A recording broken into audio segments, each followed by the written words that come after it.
This is the Coleman motorcycle. It has a motorcycle front end welded onto a Coleman mini bike frame with custom rear suspension, 125cc life fan engine, and some nice Amazon shocks.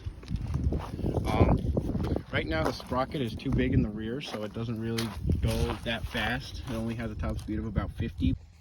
Along the handlebars here we have a nice clutch lever pin, a kill switch, and high-low beams, which actually do work, by the way, and just some hydraulic brakes and a thumb throttle and a speedometer that doesn't work.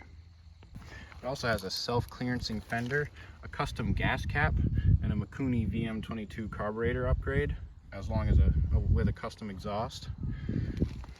And I also moved the foot pegs back to make it easier to shift on the other side.